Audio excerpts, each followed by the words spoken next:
ಓಂ ಶ್ರೀ ಸಾಯಿನಾಥಾಯ ನಮಃ. ಸಕಲ ಭಕ್ತಾದಿಗಳಿಗೆ ಬಾಬಾರವರು ಆಯುಷ್ಯ, ಆರೋಗ್ಯ, ನೆಮ್ಮದಿ, ಸಂಪತ್ತು, ಐಶ್ವರ್ಯ ಎಲ್ಲವನ್ನು ನೀಡಿ ಕರುಣಿಸಲಿ ಎಂದು ಬೇಡಿಕೊಳ್ಳುತ್ತಾ, ಇಂದು ನಾನು ಸಾಯಿ ಸಚ್ಚರಿತೆಯ ಅಧ್ಯಾಯ 5 ಪಾರಾಯಣ ಮಾಡುತ್ತಿದ್ದೇನೆ. ಬನ್ನಿ, ನೀವು ಕೂಡ ನನ್ನೊಂದಿಗೆ ಕೈ ಜೋಡಿಸಿ ಇದನ್ನು ಆಲಿಸಿದರೆ ಸಾಕು, ನಮ್ಮೆಲ್ಲ ಕಷ್ಟಗಳು ದೂರವಾಗುತ್ತವೆ ಎಂಬುದರಲ್ಲಿ ಸಂಶಯವೇ ಬೇಡ. ಹಾಗಾದರೆ ಇಂದು ನಾವು ಸಾಯಿ ಸಚ್ಚರಿತೆಯ 5ನೇ ಅಧ್ಯಾಯವನ್ನು ಪ್ರಾರಂಭ ಮಾಡೋಣ. ದೇವರು ಬಡವರ ಗೆಳೆಯ. ಓಂ ಶ್ರೀ ಗುರುಭ್ಯೋ ನಮಃ. ಔರಂಗಾಬಾದ್ ಜಿಲ್ಲೆಯಲ್ಲಿ ಧೂಪ್ ಎಂಬ ಗ್ರಾಮ. ಅಲ್ಲಿನ ಚಾಂದ್ ಪಾಟೀಲ ಶ್ರೀಮಂತರಾಗಿದ್ದರು. ಅವರು ಒಮ್ಮೆ ಔರಂಗಾಬಾದಿಗೆ ಹೋಗುವಾಗ ತಮ್ಮ ಕುದುರೆಯನ್ನು ಕಳೆದುಕೊಂಡರು.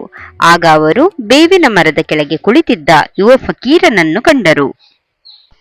ಚಾಂದ್ ಪಾಟೀಲರು ಕುದುರೆಯ ಬಗ್ಗೆ ಹೇಳಿದಾಗ ಆ ತೇಜಸ್ವಿ ಬಾಲಕನು ಅದು ಹತ್ತಿರದ ಹಳ್ಳದ ಬಳಿ ಇದೆ ಎಂದು ಹೇಳಿದನು. ಕುದುರೆ ದೊರೆತಾಗ ಪಾಟೀಲರಿಗೆ ಸಂತಸವಾಯಿತು. ಅವರು ಮತ್ತೊಂದು ವಿಸ್ಮಯವನ್ನು ನೋಡಿದರು. ಫಕೀರನು ತನ್ನ ಸಟಕಾವನ್ನು ನೆಲಕ್ಕೆ ಹೊಡೆದಾಗ ಬೆಂಕಿ ಹೊರಟಿತು. ಮತ್ತೊಮ್ಮೆ ಹೊಡೆದಾಗ ನೀರು ಚಿಮ್ಮಿತು. ಇದರಿಂದ ಬಟ್ಟೆಯನ್ನು ನೆನೆಸಿ ತನ್ನ ಹುಕ್ಕಾವನ್ನು ಹೊತ್ತಿಸಿದನು. ಈ ಪವಾಡ ಪುರುಷನಿಗೆ ಚಾಂದ್ ಪಾಟೀಲರ ಆತಿಥ್ಯ ದೊರೆಯಿತು. ಶಿರಡಿಗೆ ಅವರ ಮನೆಯ ಮದುವೆ ದಿಬ್ಬಣದ ಜೊತೆಗೆ ಫಕೀರನನ್ನು ಕರೆದೊಯ್ದರು. ಅಲ್ಲಿನ ಖಂಡೋಬಾ ದೇವಸ್ಥಾನದ ಬಳಿ ಇದ್ದ ಮಾಳಸಾಪತಿಯು ಯಾ ಸಾಯಿ ಎಂದು ಸ್ವಾಗತಿಸಿದರು. ಸಾಯಿಬಾಬಾ ಅಂದಿನಿಂದ ಹಳೆಯ ಮಸೀದಿಯೊಂದರಲ್ಲಿ ವಾಸಿಸತೊಡಗಿದರು. ಅವರೊಂದಿಗೆ ಕೆಲವು ಸಾಧುಗಳೂ ಇದ್ದರು. ಬಾಬಾ ಅವರು ತಮ್ಮ ತಲೆಗೂದಲನ್ನು ಬೆಳೆಸಿದ್ದರು. ಅವರ ದಿನಚರಿ ವಿಚಿತ್ರವಾಗಿತ್ತು. ಅವರು ಸುಂದರ ಹೂತೋಟವನ್ನು ಬೆಳೆಸಿದ್ದರು. ಆ ಸ್ಥಳವೇ ಇಂದು ಅವರ ಸಮಾಧಿ ಸ್ಥಾನವಾಗಿದೆ. 1912ರಲ್ಲಿ ಭಾಯಿ ಕೃಷ್ಣಾಜಿ ಎಂಬ ಭಕ್ತರು 6 ತಿಂಗಳು ಶ್ರೀ ಸಾಯಿ ಅವರ ಸೇವೆ ಮಾಡಿದರು.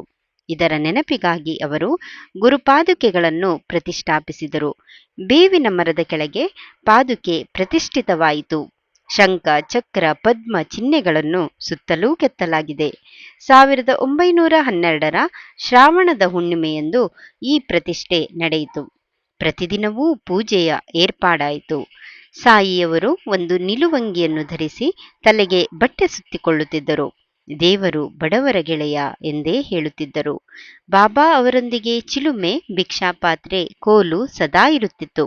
ದಕ್ಷಿಣ ದಿಕ್ಕಿಗೆ ಎದುರಾಗಿ ಅಗ್ನಿಕುಂಡವನ್ನು ಸದಾ ಪ್ರಜ್ವಲಿಸುತ್ತಿದ್ದರು. ಇಂದಿಗೂ ಅದು ಆರಿಲ್ಲ. ಅವರು ಅಹಂಕಾರ, ಮೋಹಗಳನ್ನು ಅರ್ಪಿಸುತ್ತಿದ್ದರು. ಅಂದಿನಿಂದ ಮಸೀದಿ ದ್ವಾರಕಮಾಯಿ ಆಯಿತು ಎಂಬಲ್ಲಿಗೆ ಶ್ರೀ ಸಾಯಿ ಸಚ್ಚರಿತೆಯ 5ನೇ ಅಧ್ಯಾಯವು ಮುಗಿಯಿತು. ಓಂ ಶ್ರೀ ಸಾಯಿನಾಥಾಯ ನಮಃ.